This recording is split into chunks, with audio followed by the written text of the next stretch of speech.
झिलमिल झिलमिल झिलमिल झिलमिल करता हुआ वो रूप अनोखा बनाकर, रोशनी से सजा हुआ वो दिव्य नूर फैलाकर, मेरे दिव्य नयन देकर किरण जग को करे पावन।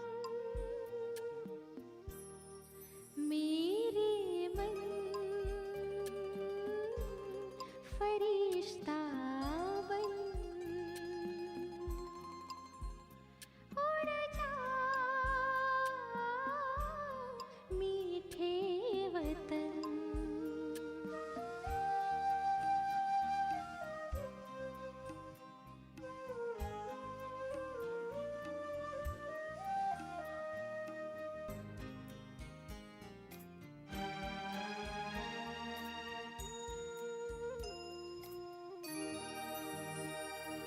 छत्र छाया बनकर, छत्र छाया बनकर शिव ज्योति वो सर्व शक्तियाँ भर रहे, सुख शांति और पवित्रता से श्रृंगार वो कर रहे। पुलकित मन आए मीठे वतन, अनुभव करे सघन। मेरे मन फरिश्ता बन उड़ जा मीठे वतन।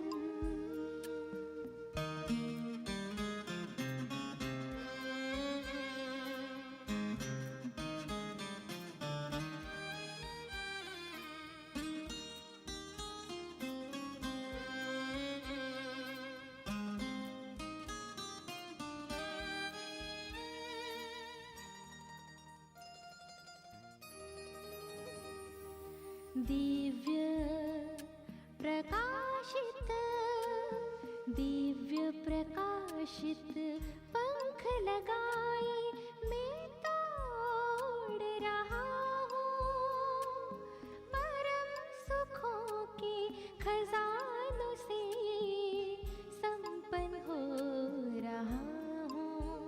सारे जग को मैं दे रहा हूँ सुख शांति की किरण।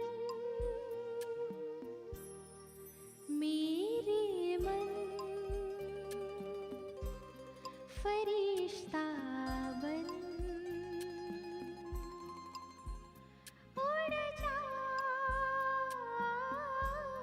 मीठे वतन। मेरे मन फरिश्ता बन उड़ जा मीठे वतन। उड़ जा मीठे वतन। उड़ जा मीठे वतन।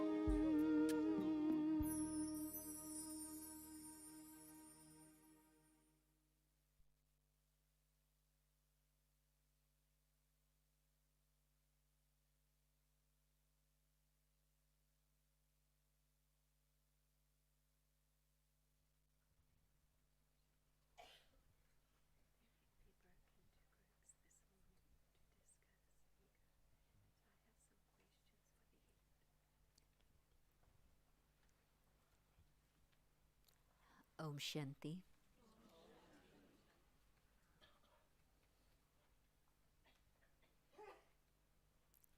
Baba's powerful, powerful practice of being soul conscious started in the 30s.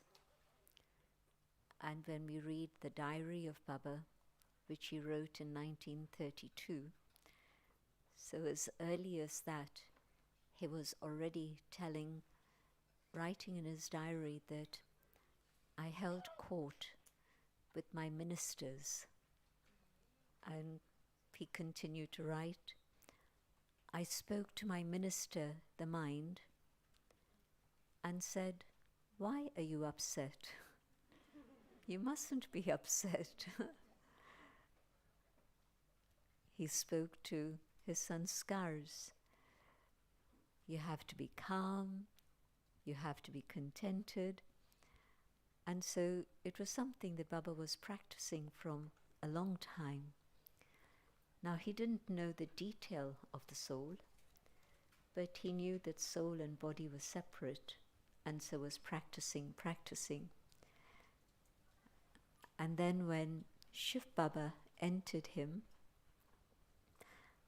at that moment, of course, he didn't know that this is God entering him, but Brijendra Dadi, Baba's Lokik daughter-in-law, was sent from the gathering where he had gone away from, and that was his grandchild's naming ceremony, which would be a very big festival feast, and his guru of the time had come to that on Baba's invitation.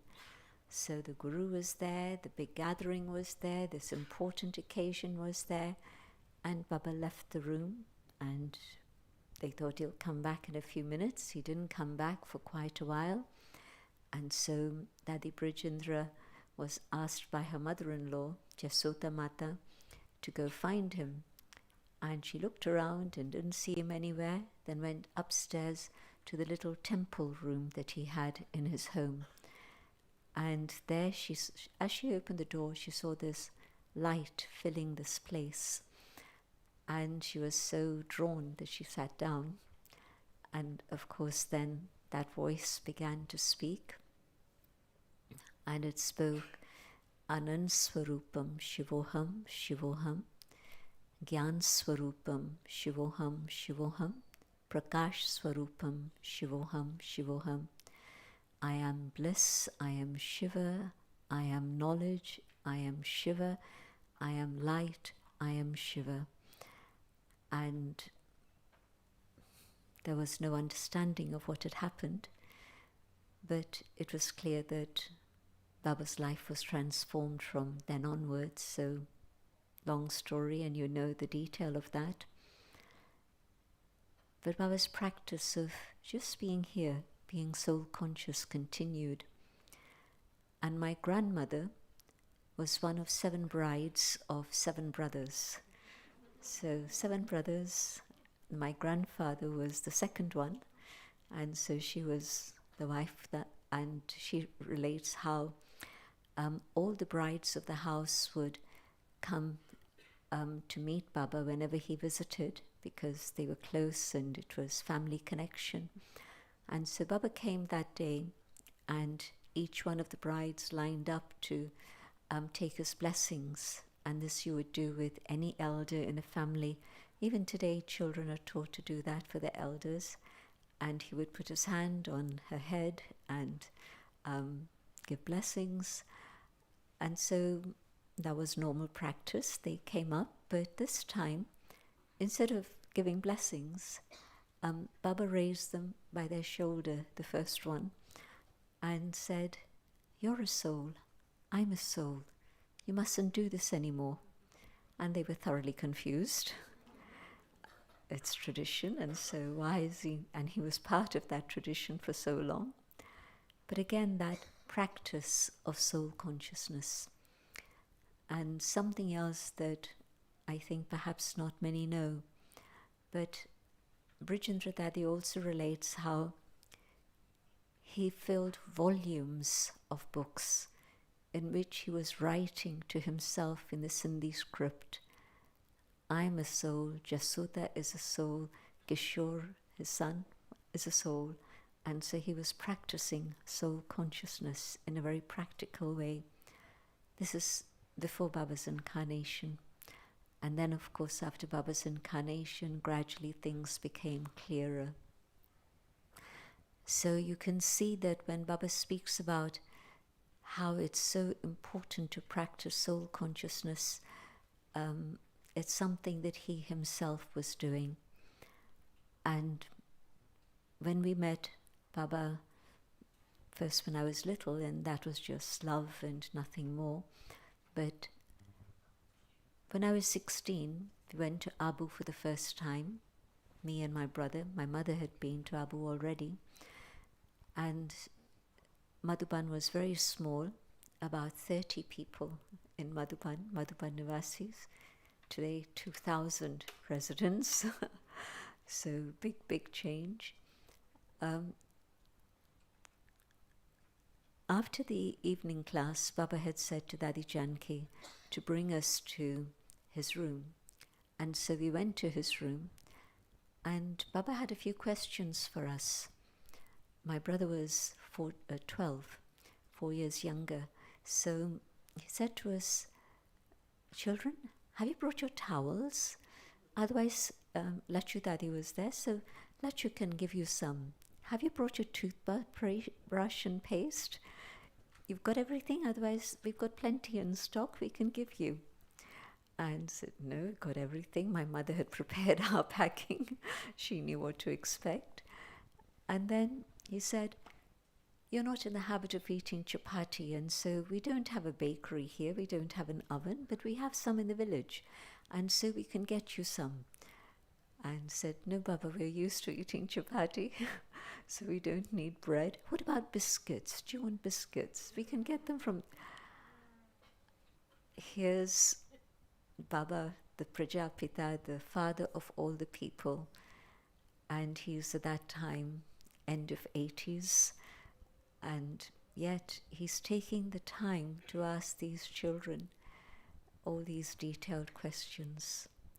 And so just a little demonstration of Baba practicing soul consciousness, being egoless, and absolutely humble. But of course, Baba was also playing his new role, which was of being the senior mother. Mama had just left in 65, and so it would have been a time when normally Mama would be asking these questions, but now that Mama wasn't here, Baba had already stepped into that role immediately of being the senior mother. And so very sweet experience and feeling with Baba at that time. Baba knew how to capture hearts, and so Baba would be very caring, very attentive, and would know how to please everyone. And so truly the father and mother. And in 68, when Baba gave me that drishti that carried me out from here like a magnet into a different dimension, and I had that experience of connecting with Baba, Shiv Baba, that was a timeless moment that changed my life. And again, I look back and I think how deep must have been his practice of soul consciousness. That just with a few moments of drishti, I could feel the magnet pulling me out from here and taking me up above. And so when we think about soul consciousness, how much soul consciousness do we practice? Really practice. And of course there's different stages of soul consciousness, and each one is important. So now as I speak, am I in the awareness of soul? Am I speaking in that consciousness? And if I'm not in that consciousness of soul, the tone of my voice changes, the quality of what I'm saying changes, my face changes. It's quite visible. And that stage of soul consciousness in which you're working, talking, doing. I remember coming to South Africa on my first visit. This was in 82, before there was a centre. And there were two sisters who came to the airport to meet me. One was, they were both South African, but one had taken Gyan in London, Nola. Anyone knew her? a couple of people. So Nola was there, and we were staying at Maria's house, and Daddy called her Yogini, and she was a doctor, and she was able to invite somebody to stay with her for a month and no longer. But so it was a long time ago, but you could stay a month. And so Nola and the sister were there. And just before coming to South Africa, it would have been in the month of May that I came. But I'd come back from India around March, and the sister I was sharing the room with, somehow I caught chickenpox. I caught chickenpox from her, and I didn't know that I had until I arrived in London, and a couple of days later, absolutely every centimetre of my whole body, my scalp, had spots, and was very painful. And so that was finished. And then for 2 weeks after that, I couldn't sleep because I'd been on medication, and the medication stopped, and then it takes you a couple of weeks to recover from that. So, and I think I'd even been to India in between, and the sunshine there had helped, but I still had the marks. And these sisters met me, and I could see the shock in their eyes, and they stepped back, and I realized that they thought that this was infectious, and so I had to reassure them that it wasn't. But it made me aware that A, I came to South Africa with a brown skin, and B, it was still spots that were very, very visible. And so if I was soul conscious, it would be fine. And if I wasn't soul conscious, it would be a problem. And so I upped my game and made sure that I was very, very soul conscious. And no surprise, I had no more reactions from anyone, because all the rest of people I was meeting were not Brahmins. But is Jay Pema here? No? Yes? I don't know whether you remember that I had those marks on my face. Right. I was just practicing soul conscious powerfully, and from people's reactions I could see that they hadn't noticed. But they must have been there through that whole month. They didn't go away so quickly. But it was a very good test for me to know, if I'm not soul conscious, how people see you as the body. And when you are soul conscious, they don't notice anything at all.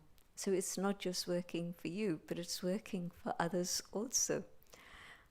And that practice of soul consciousness carried me through some challenging times in terms of dealing with airline tickets, soul consciousness, and the other person's trying to make a fool of you, and you stay soul conscious and calm and steady, and they change and come back on track.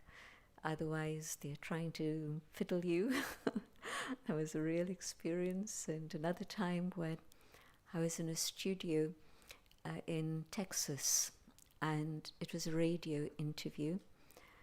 And after just a few polite words, then the man became more and more aggressive. Like he used the term, I think that other scriptures are like dishwashing water. I don't know what the scripture of India is, but there's only one scripture that is actually real, and that is the Bible. I managed to stay very cool, soul conscious, and more nasty things of that caliber. And then he said, "You think I'm being nasty, don't you?" I just smiled. And then he said, "Well, now I'm going to throw you to the crocodiles." And I didn't understand what he meant, but I wasn't going to ask him. And what he meant, he then went on to explain, "I'm going to open up the channel for the viewers, for the listeners, to call in and ask you questions. And because he had set the tone to such a level. Every single question that came was aggressive and of that level. And I was a bit surprised that every single question was a nasty question. But again, it was okay. And then we left the studio, and I was in the inside room, and I came out, and Rick and Sandy were with me on that tour in the US, and their faces were so shocked. And Sandy catches my hand and says, "Oh, you're still alive." And we then come out and go to the center, and they tell us at the center they've been listening, and Hansa, Dr. Hansa, she says that we were trying to phone and they would just put us on hold because it should be open to everyone, but they would ask us, "What is your question?" And then they'd say, they wouldn't say no, they'd just say, "We'll put you on hold." And of course, the turn never came. So there was no possibility of any normal questions to come through. And then Hansa told me, "I forgot to tell you, we are in the Bible thumping belt." Anyway, so the day was fine, the rest of the day was okay, and because I knew about soul consciousness and keeping my tone of voice very normal, very level, it was okay. And the next thing was, next day, we've already left the center to go on to the next place. I was on a one day tour. And so the next place we get to, and Hansa Ben calls and says, today the listeners were attacking the person asking, and they said to him, "Why were you so nasty to that nice young woman?" And he said to them, "For your entertainment." Real, not real, but whatever. But certainly he used to get very high numbers of listeners, I suppose, because he used different nasty tactics, I don't know. So it was all engineered. But truly, soul consciousness helps you get through all sorts of sticky situations. But quite apart from that, it does teach you humility, to be egoless. And so the stage of incorporeal, just the soul, and then the stage of humility, egoless. I mean, there's various things that have knocked ego out of me in a big way. And the very first thing was that when I went back to London, in India, you got a ready-made platform. Even in 1968, the Brahma Kumaris had good friends and would offer good platforms. And it was a novelty in some places that a young woman should speak in English Gyan. So many platforms. How much Gyan they took, I have no idea. But it was a novelty.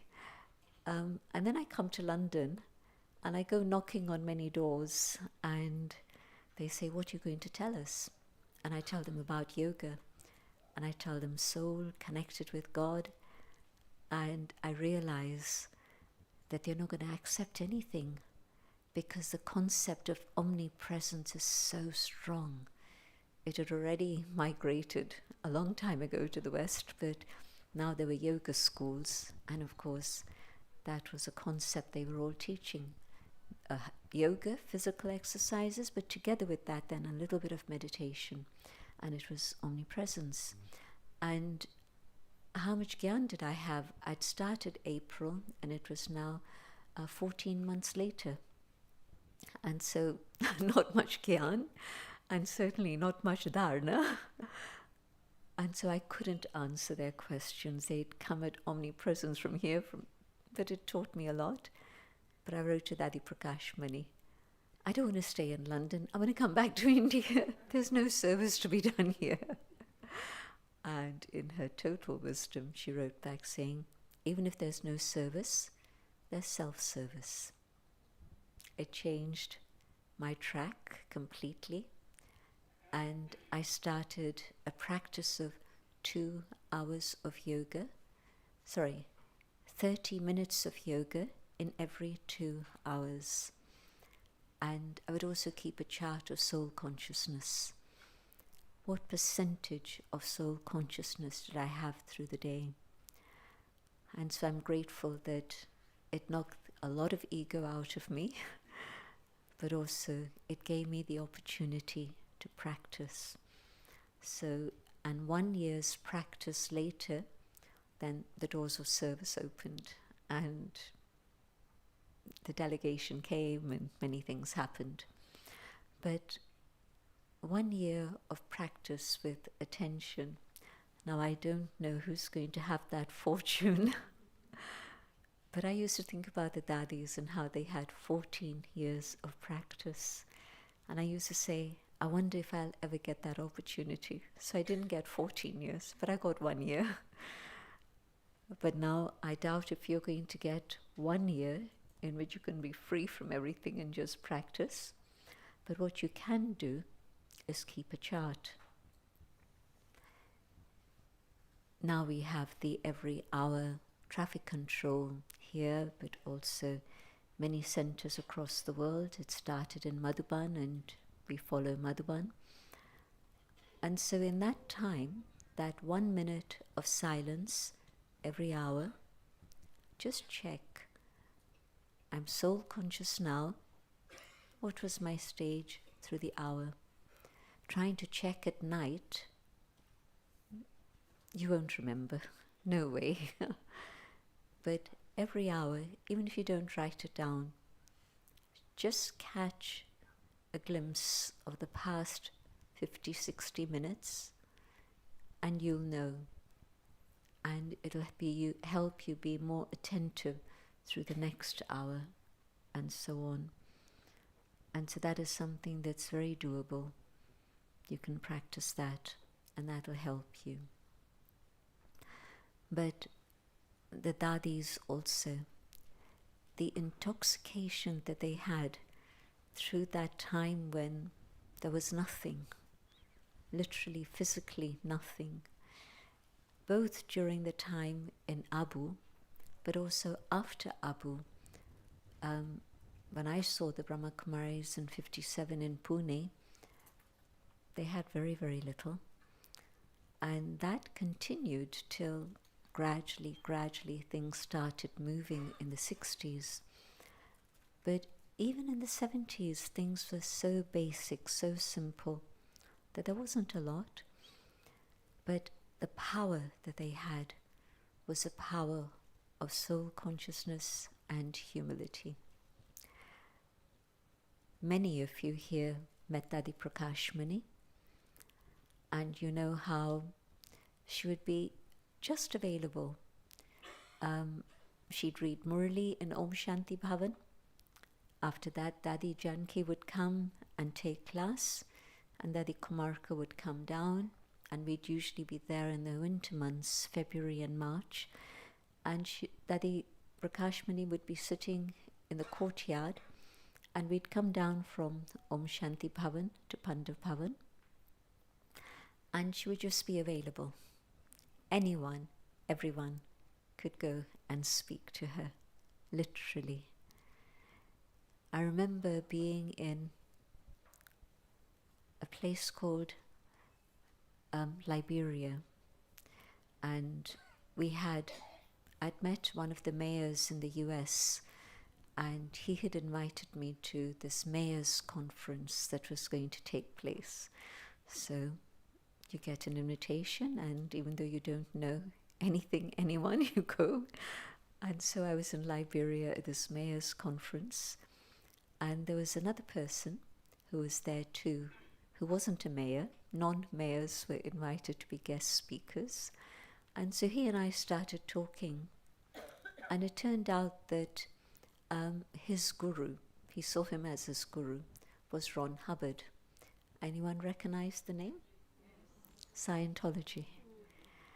And so this guy was telling me about the greatness of Ron Hubbard, and I was listening, curious to know what it is about this that has attracted people.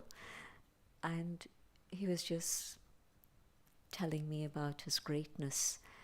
And I said, have you ever met him? He was alive in those days. And he said, how can I ever get to meet him? You know, he's the great man. And I told him that our leader, Dadi Prakash Muni, meets everyone. And he was totally shocked. You don't need an appointment to meet her. You're just there, and sometimes if she sees you sitting on the corner and she sees you're a bit shy, she'll beckon and she'll call you. And it was as easy as that to meet her. So just think about the contrast. Here's somebody who thinks I'm a leader, and here's somebody who truly leads by example, and yet she's totally available. Dadi Janki. You could spend 10 minutes with her. You could tell Hansa, I'm just going to be 5 minutes. And Dadi wouldn't let you go in 5 minutes. If you had a question for her, she would ask you about your family, she'd ask you about your situation so that you could get the context, and then she'd ask you about your question and why you're... She would take at least 20 minutes, 30 minutes with every individual. And if it meant that her lunch was at 3 o'clock, it's okay. Even though she would have engagements from early evening afterwards, it was okay. And so their love for Baba, their love for service, and really the motivating force that they wanted to give benefit to souls and bring them closer to God. No other motive whatsoever. And so really, truly just amazing, amazing instruments. Dadi used to accompany, Dadi Janki, she would accompany me to lectures in London for the first few years. And she would say, no, you speak. I'd say, Dadi, I'll translate, you speak. And she'd say, no, they're not used to hearing Gyan, they're not used to hearing 2 languages. And so you speak and I'll give blessings at the end. And so that's what Dadi would do. She would sit through my whole talk and she would tell me afterwards, I was sending you that thought that now you should speak about this. And it's true that, you know, there'd be ideas that would reach me that I hadn't thought of. And so it wasn't just someone up there, but it was someone sitting in front of me. So again, that humility and encouragement for another to go ahead. Sunday class in London, especially when we got to Global House, but the auditorium used to be full. But she would insist that after her class, I come up and speak for, well, she'd say 5 minutes, 10 minutes, and I'd speak for 2 minutes. But her encouragement, no, you have to do this, you have to move forward. So they prepared souls to be able to carry the mantle after them. Baba prepared the dadis prepared the next layer. And so when people would ask, what's the term they would use? What's the word they use officially when you talk about the next level inheritance planning? Succession planning. Thank you. So when people would ask Dadi, what's the succession planning of the organization? She'd say, it's God's work, it'll happen. But in fact, there was succession planning. The amount of sustenance that Dadi Kumarka gave the Indian teachers and the amount of sustenance that Dadi Janki gave, not just all the teachers, she would always want to have teachers' class, but in particular the RCs, the regional coordinating team. She would sit for 3 days with us, through the whole day, listening, and either in the morning or in the evening, then she'd have an hour in which she'd share her thoughts. But one thing she taught us when you have a meeting, don't just have a meeting about business. You must begin with spiritual input. If you begin with a spiritual exchange amongst yourselves, then that'll lay the foundation for your spiritual relationship. And it's true.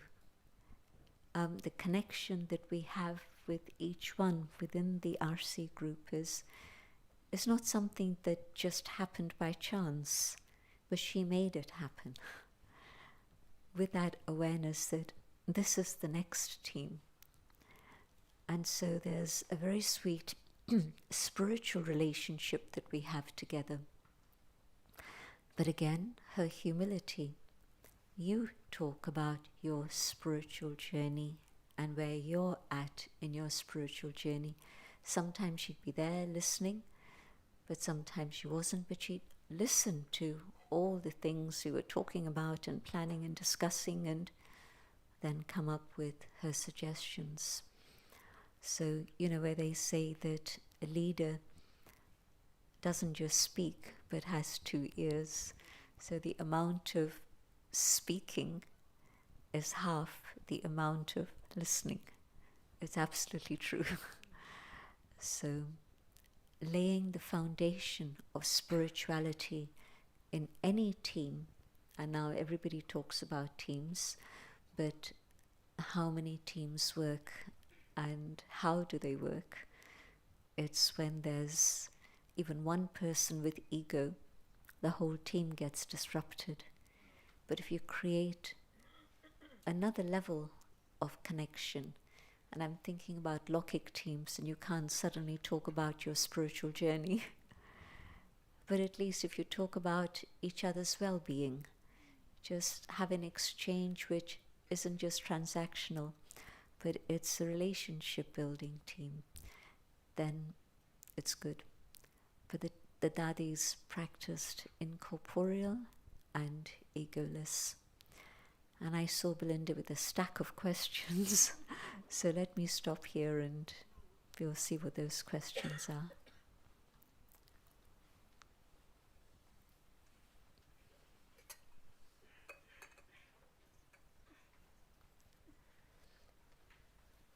Do you want to take a chair and sit?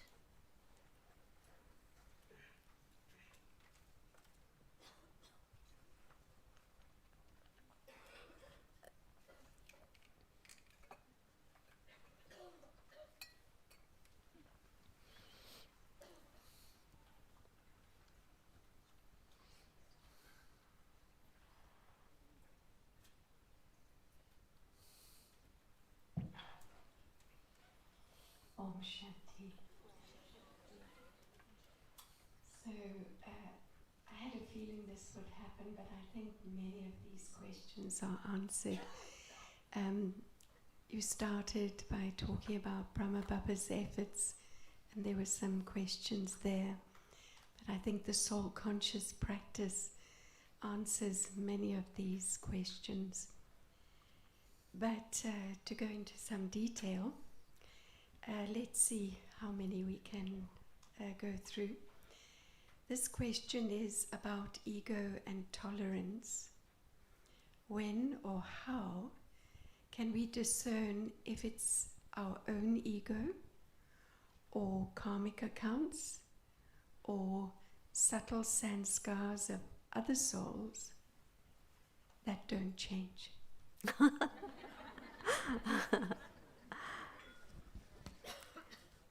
I think if I give priority to having tolerance under all circumstances, then I don't need to go into those questions. In the sense that today's Smurli, Baba reminding us that if you're going to do service, it can never be alone. How much service can one individual accomplish on their own? It takes a team, and that means sanskars. And so whether it's my sanskars or your sanskars that are deep-seated, it's actually both. It's not just mine or yours, it is both, because we're all on the same journey from Tamopradhan to Satopradhan. But whether you practice tolerance or you don't, can I make sure that I am practicing tolerance because it's of benefit to me. And so what I need to do is to just think about how it is I can manage to maintain stability and have tolerance rather than react. Because it's reactivity that's causing the intolerance. And so when I stop reacting, that's when I can have tolerance. And so I think it was in the program in Joburg that this question came up about how do you not react? And my answer was count 3. Never mind 10, but so just stop the reactions that keep coming up. And so the way to increase tolerance is not just, that was sort of like an instant response, which is correct, but also when at the end of the day, if I ask myself the question, could I have done something differently? I know that I reacted. What else could I have done instead? Maybe I could have given you a chance to explain your position, why you're saying what you're saying. And maybe that would have brought about a change in my attitude. And so yes, it's my sanskars, it's your sanskars, and the interesting about karmic accounts is that this was something that Dadi taught us a long time ago. And she said that in any normal situation, say you're at work, of course there's different people with different sanskars, but there you tend to be more tolerant. You're getting a salary and you're not going to get it if you behave badly. So there's that's in your head, that there's a code of conduct you have to observe. But also she said that, you're going to be with them for a short while and then you're going to go away. But within the Brahmin family, you're with them if you're in a center all the time. But even if you're not in a center, you're going to see each other every single day. And you're going to carry on having the same people around you all the time. And of course, nobody's hired, so nobody can be fired. And so these are the people you have to live with. And so it's important to just keep developing my own spiritual virtues. We used to normally say divine virtues, but deities don't need to practice tolerance. Everybody's on their highest code of conduct behavior, and so there's nothing to test your tolerance. But in Sangam Yuga, it is tested, and you have to keep checking yourself and asking, but why did I say this? Not why did they say it, why did I say this? Or what is it that triggered something deeper in me? What was the memory that got shaken by this thing? Because maybe what they said wasn't such a big deal, but my reaction was bigger. And so, and Dadi's point, every time you react with negativity, whether it's in a spiritual community or whether it's in a job situation, your karma is going to be created. And so even at work, there are people that things get more and more challenging. But that's because you started that karma by your first reaction. And so that's interesting. And so maybe it's a reaction of anger, maybe it's a reaction of attachment, but every time you react, that karma is being created. And if you just behave with peace and calm, especially as a Brahmin, there's no karma. Again, in the Brahmin situation, why should it be that I think there's karma between me and you? Maybe there is, but my reaction today is either going to increase it or it's going to reduce it. Jayanti Ben, that's extremely helpful, and it had come up earlier on today. someone had related to me that she felt she was doing really well until she got triggered. And then she thought, when is this going to stop? And there are a couple of questions here connected with this. When is it going to stop? So can I put the question like this? In your experience, do you see in yourself that it's really those reactions have got further and further apart and weaker, just as an encouragement for us here? Definitely. When you realize this, that your reactivity is increasing the karma, you take a decision that you don't want to increase the karma. But the reactivity, not just in terms of action and words, but even in your mind. It was a Avyakt Murli that was repeated twice that same season in the month of January. You know, we get extra things in January. And it was something about the more you think about somebody else, the more the connection of karma grows just by your thinking about them, good or negative, either way. But your attachment and your karma with them continues to grow. And so what you have to do is to stop thinking about them. And when you think that it's coming up, you know, Dada used to say, think before you think. So you know that something's coming up. Nip it in the bud. Don't allow that thought to continue. And it's a fact that you can reduce your reactivity just simply by being aware. And yes, then the reactions will definitely reduce in frequency, but also reduce in intensity. And so then you know that you're settling that karma, whatever it may be. Thank you. This next question is about suppressed emotions. I think this is something many can identify with, wanting to keep the peace. But what happens is then those feelings just get pushed inside. So what to do?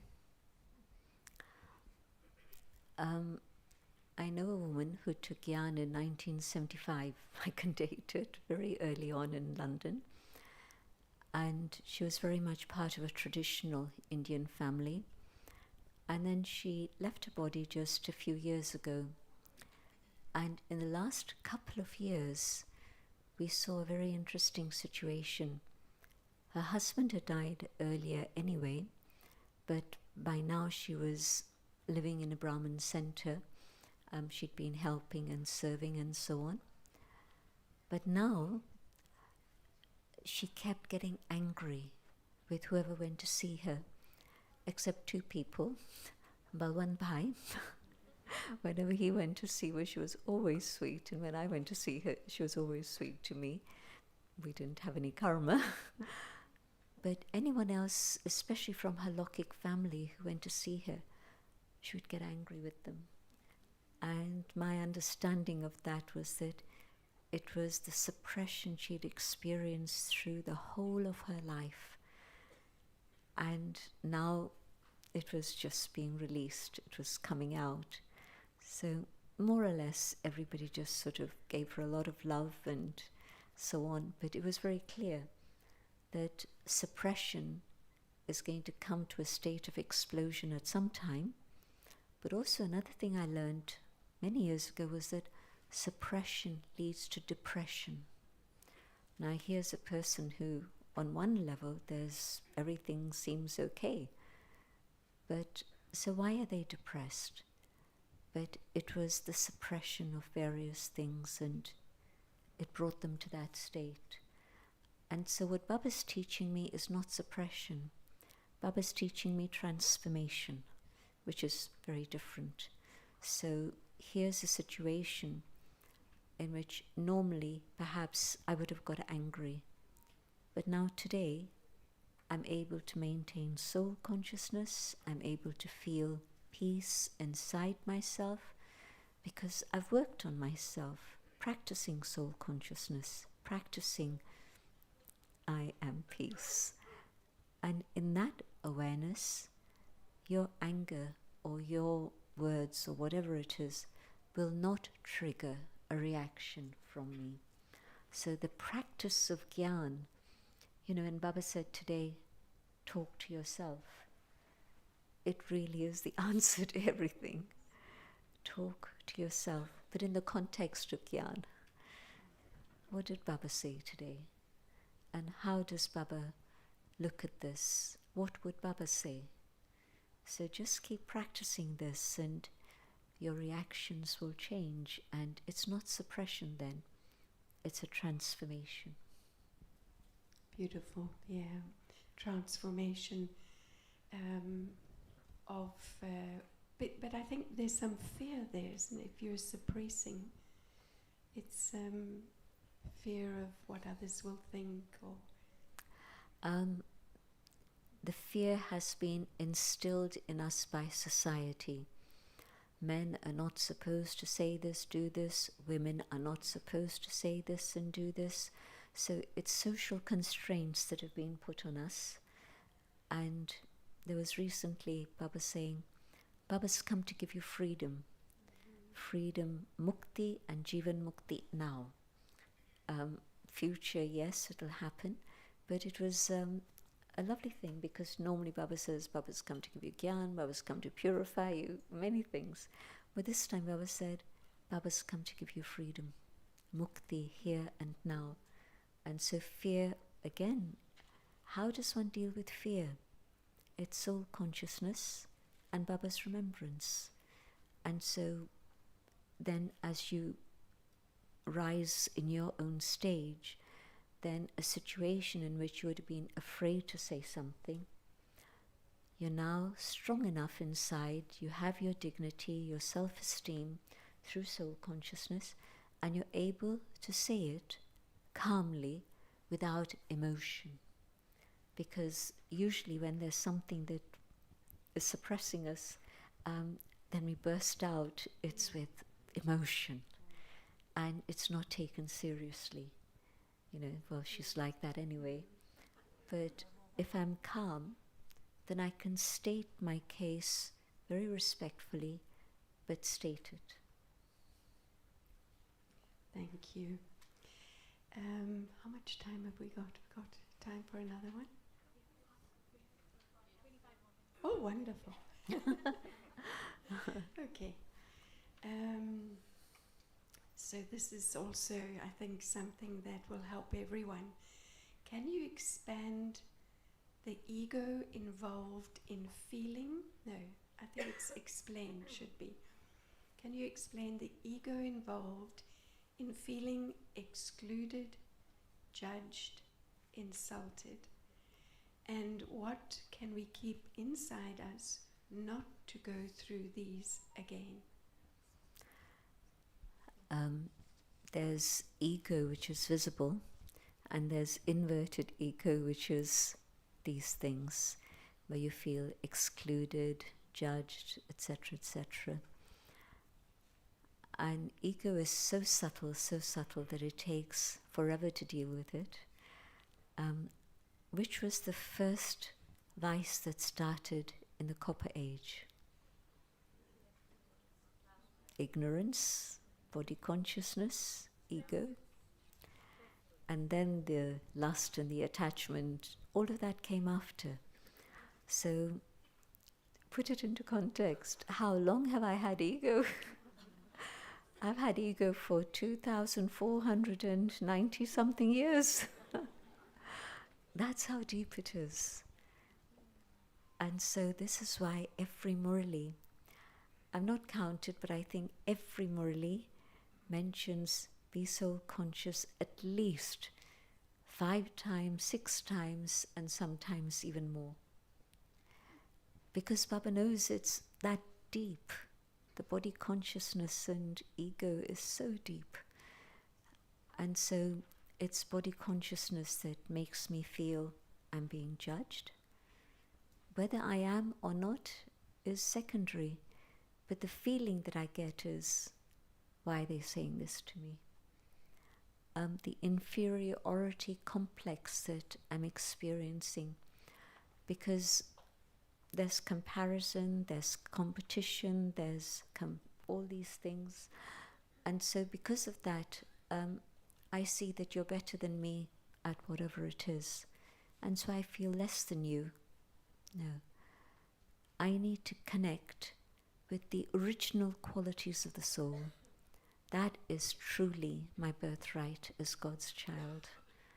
The peace, the love, the truth. This is my treasure. Baba's already given it to me. As soon as I'm soul conscious, I feel it. The first lesson makes such a difference. And I think that for me, the first lesson was like 80%, 90% of all my questions were answered. And that first period was a real honeymoon in which I was just flying on soul consciousness. And I looked around and I said, but how come people are not karmatit? I thought everybody could be karmatit in a year. Because soul consciousness has made such a difference. But of course, then I realized all the things I have to deal with. It came out slowly. But if I'm stable in that state of real dignity, then I don't feel judged. They're making a comment, or they're looking at me with another type of vision. I give them a good smile. It'll make them smile too, and it'll stop the judgment. And maybe they weren't even judging. Maybe it was my imagination. It's so often that it's our imagination that's running overtime.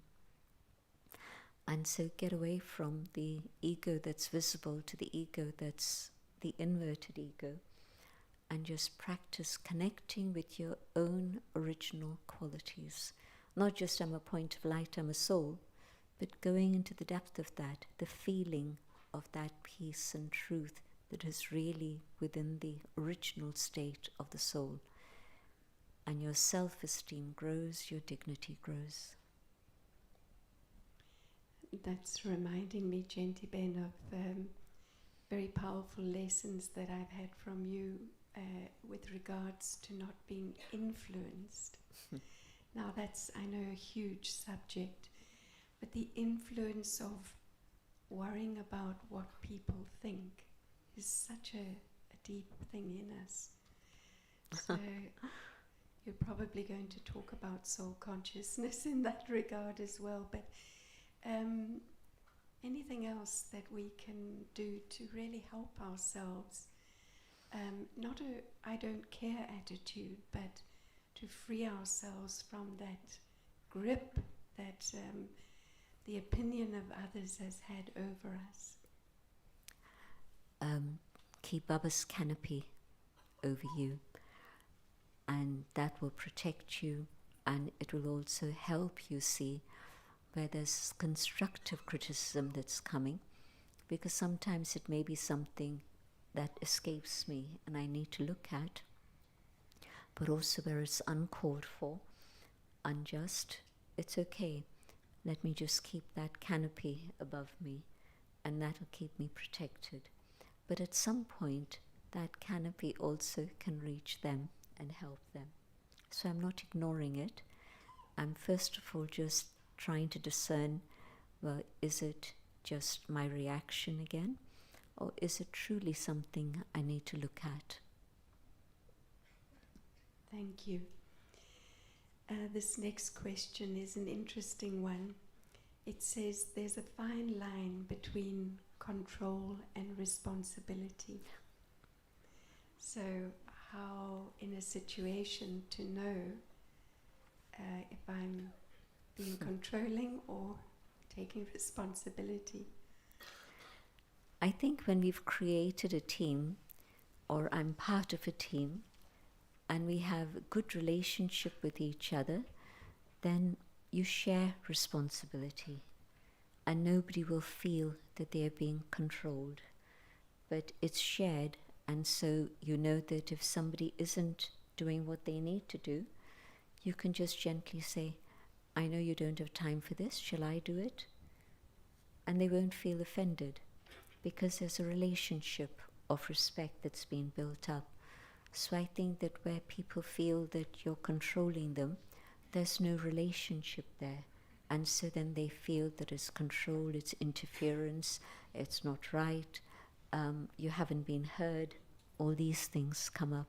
So I'm seeing how building relationships is the foundation to manage so many things in life.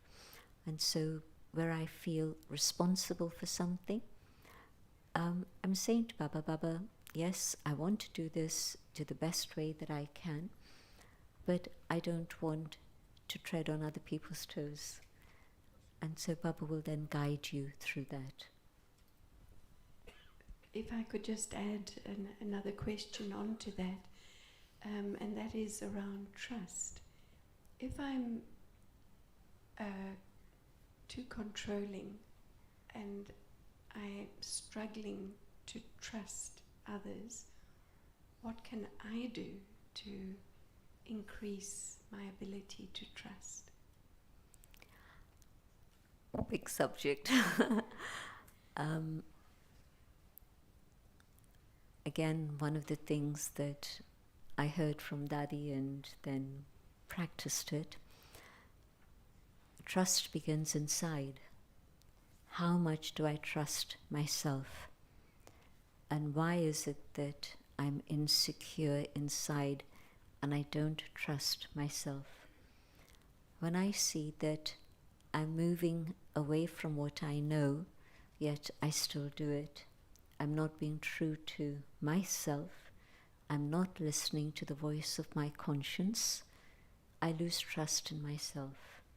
And that, of course, then gets extended outside also. So firstly, can I trust myself by doing what I know I should be doing? And that will build up value within me, and I'll be able to trust myself more and more. But also, when people see that what you're doing is the right thing, then they begin to trust you. And so I don't have to work to win your trust, but just simply because you're walking your talk, they begin to trust you. And so that's what happened with Brahma Baba. People trusted him because as a leader he fulfilled his promises, but also he did what he was saying. And so then, if now I offer you a task, then I trust you that you're going to do it well, and because you trust me, you want to do it well. If there wasn't that relationship of trust, then maybe you'd fulfill the responsibility, maybe you wouldn't, maybe you'd get a little bit careless and say, oh, it doesn't really matter. But through that relationship of trust, you feel you want to fulfill that. And so then it happens, it comes back in a very natural way.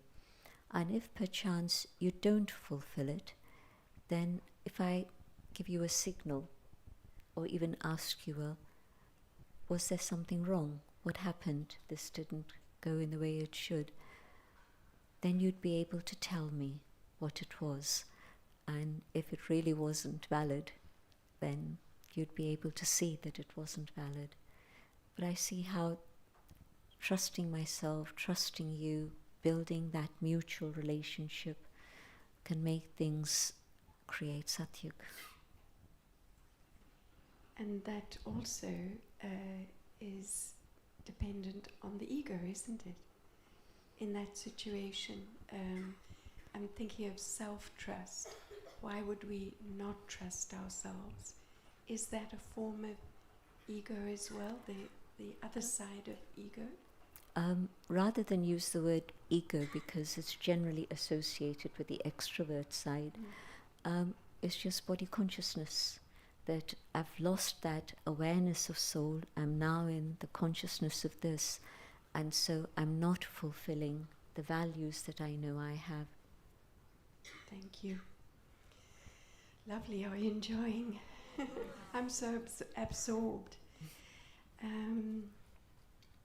So this is about the subtle faces of the ego. I think we've covered some of that. And the question is, do they ever leave? I think we've also covered that. Perhaps there's a little bit of concern that the ego seems to be with us almost till the end. I think it does stay almost till the end, but there comes a point where you have been able to deal with it, and this is why you can be here and be an example for others. But the other subtle face of ego that hasn't been mentioned is this expression, I am right. And it's something that Baba's often taken up. And how often is it I insist, I know I'm right. And so the very tone of that and the feeling of that, and I'm definitely not right at that moment. Yes, I think that was a question you had in Johannesburg. I am right. I love this quote, would you rather be right or loved? It's very often the case. Thank you. So this is an interesting one. The fine line between ego and parenting. So I know that social media and devices negatively impact my children. How do I help them without letting my ego get in the way? Trustee. The child does not belong to me. I am a trustee. And in that awareness of trusteeship, there's love, there's responsibility, there's discipline. If a child is given guidelines, I won't say rules, but I know that I heard that in Silicon Valley, most of the people involved there actually don't allow their children more than half an hour screen time at the weekends, because through the day now they are constantly on the screen, and homework also is on the screen. But at weekends, there's a guideline at home fixed, half an hour, no more than that. If you see a child getting into excesses and then you say stop, it's very difficult because it's already become an addiction. But where you know that it's heading in that way, or it will go in that way, so from the outset you give guidelines to the child. Whatever you have to do at school is what it is, but at home, this is the guideline. Lovely, very practical. Thank you, Jayanti Ben. So I think this might be our last question. Perhaps I might have left something out if anyone would like to pose a question. I had quoted you earlier on saying that you had once said that if there's pain, it's ego. And I think this question perhaps needs some clarification because it's a different scenario. Losing a loved one causes a lot of pain and sorrow. And how is this a sign of ego? And how can we be free of this ego?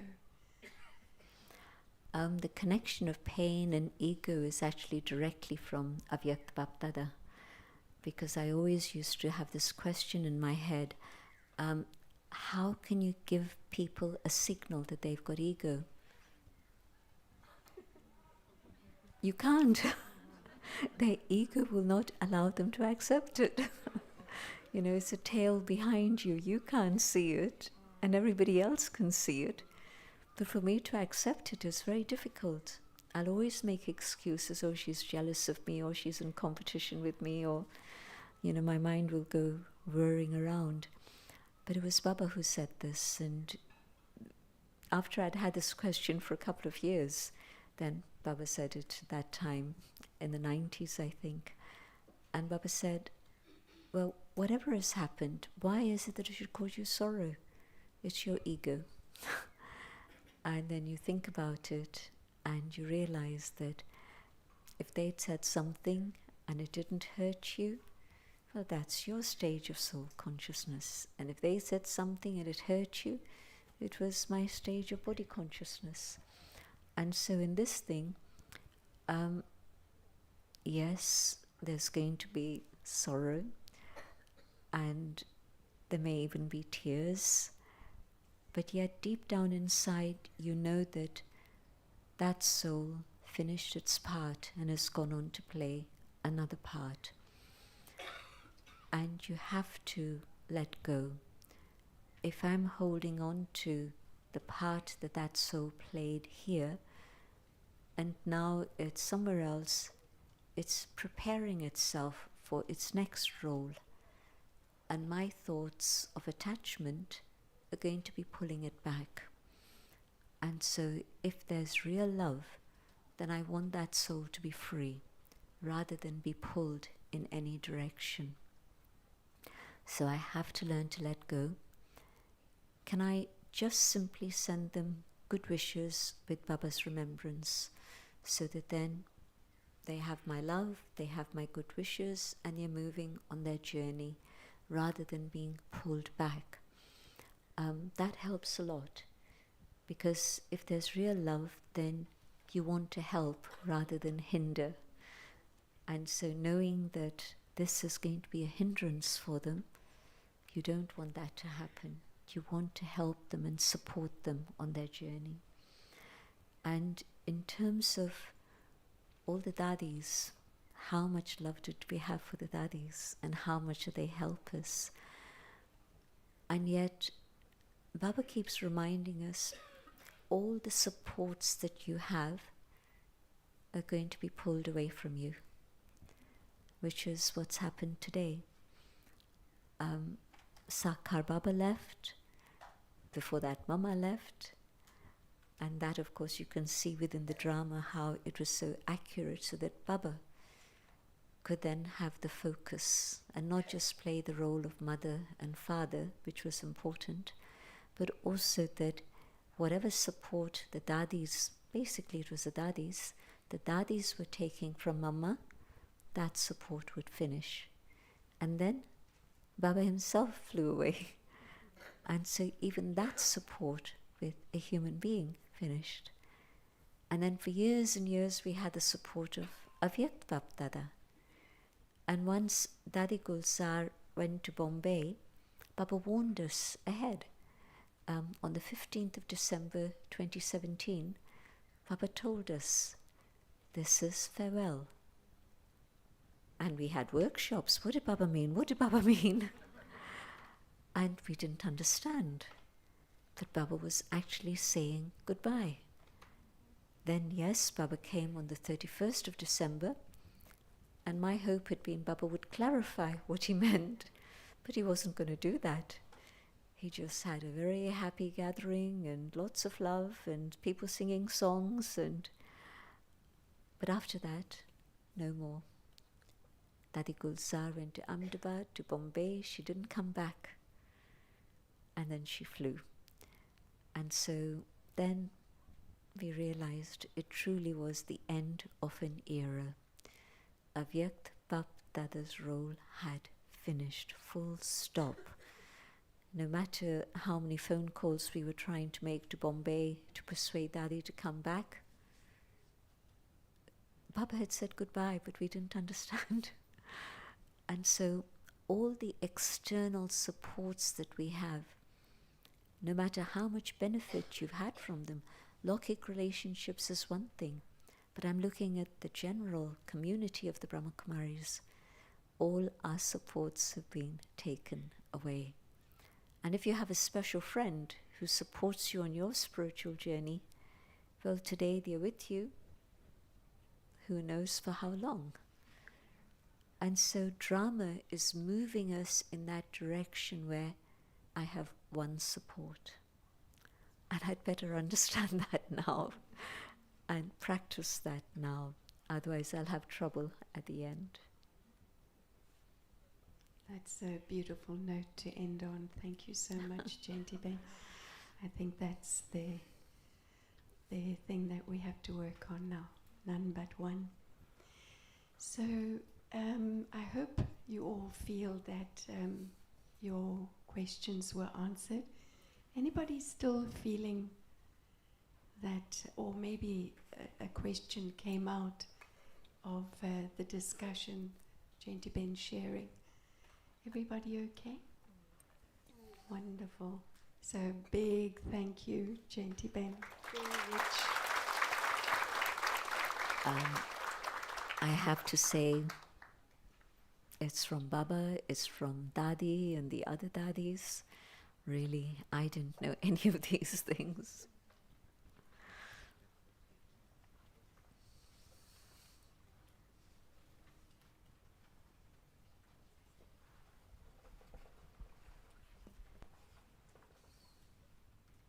So we will now just personally absorb what we've taken over the last hour and a half, and we'll have some instrumental music.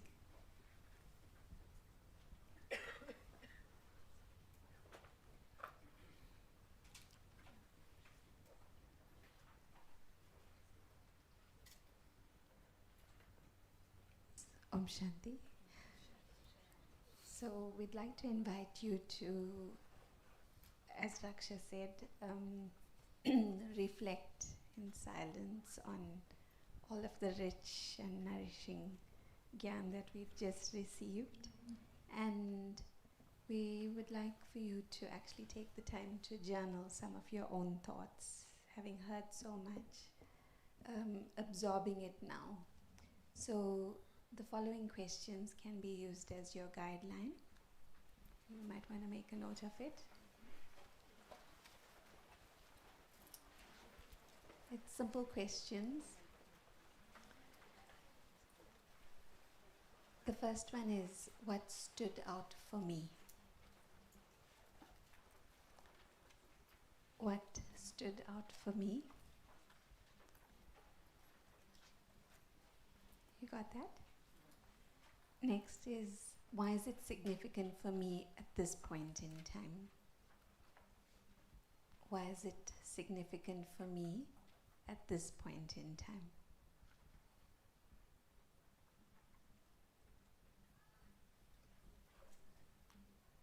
And the third is, how will I use this in order to bring about a shift? How will I use this in order to bring about a shift?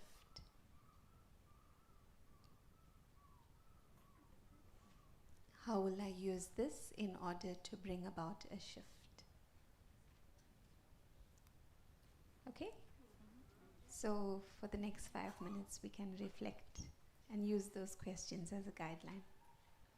And you can journal.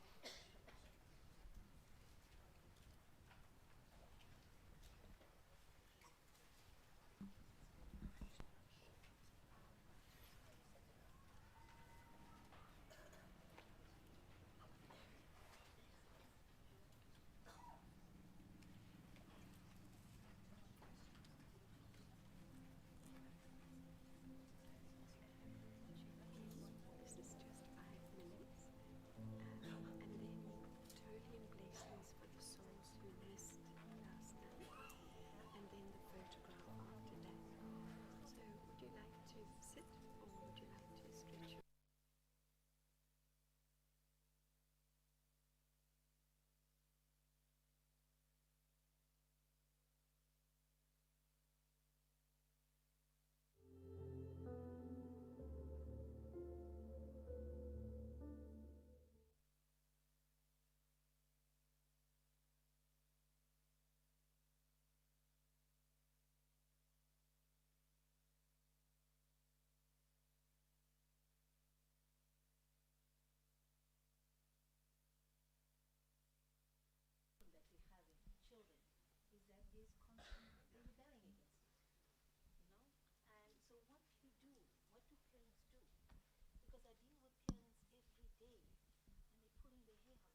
question about parenting and guidelines, and when there's no consensus of guidelines, right? And so parents are left in a state of upheaval about what to do. Yeah. At least if there's consensus between the two parents, that's the important thing. And then whatever is happening at school with teachers, and they can talk to the teachers also and say that this is a guideline they would like to have for their child. And so can they think about it and work on it so that then they're getting the same message from school as well as from home. But I need to be clear about what the guidelines are for me. Yeah.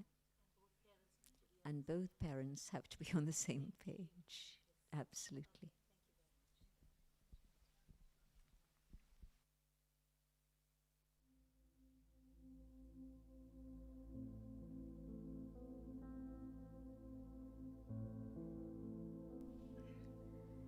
Shanti. Small change of plan. So Bhog is ready and waiting to be offered. And whilst we're offering Bhog, maybe you can keep those thoughts in mind. But we might not have time to sit and journal. Is that okay? Okay, great. This afternoon? In your rest time.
अंतर में निर्मलता आई।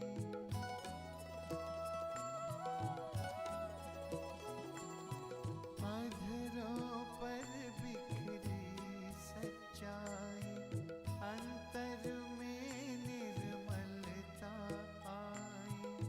विराजित तन के मंदिर में मन की मूर्ति मुस्काई। दीन प्रभु की सबको देने चला ये काफिला, जिसकी सुगंध से जीवन में सुख ही सुख मिला। जिसकी सुगंध से जीवन में सुख ही सुख मिला।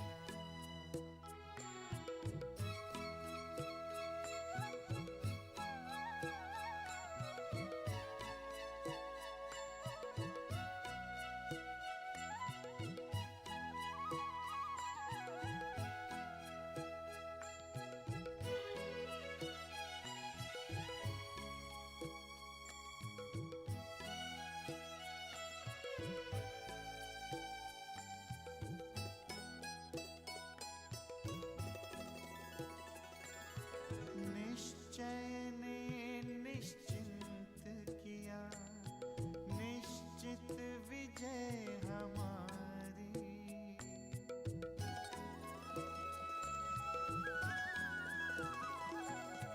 निश्चय ने निश्चिंत किया, निश्चित विजय हमारी। पवित्रता के बल से होगी पावन दुनिया ये सारी। सबका भला हो यही दुआ का दिल में सिलसिला। जिसकी सुगंध से जीवन में सुख ही सुख मिला। जिसकी सुगंध से जीवन में सुख ही सुख मिला। पवित्रता का हृदय कुंज में ऐसा पुष्प खिला। जिसकी सुगंध से जीवन में सुख ही सुख मिला। हो जिसकी सुगंध से जीवन में सुख ही सुख मिला।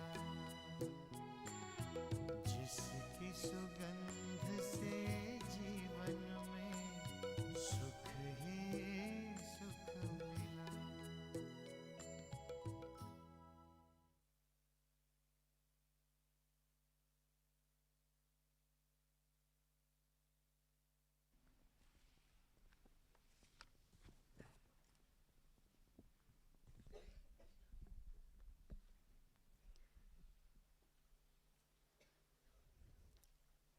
Om Shanti. So we will now make our way after one or two announcements for the family photo, and that will be in front of the main building, the reception. And so we'll all gather there. And yesterday there were a few that traveled till very late, and so they did not get their special toli all the way from London. And so only those who did not receive toli will receive toli from Sister Jayanti now, whilst the rest of you can make your way for the photo. And just to remind you, tea is at 3:30, and at 4 we'll have a presentation on infinite spiritual lifestyle and Man Sarovar, two projects of Baba, and that will be at 4. And at 4:30 we will then have a skit again on being incorporeal and viceless, followed by meditation, and Sister Jayanti will then share with us at 5. And tonight is also Bhatti from 6 to 7:30, and we'll finish with supper and then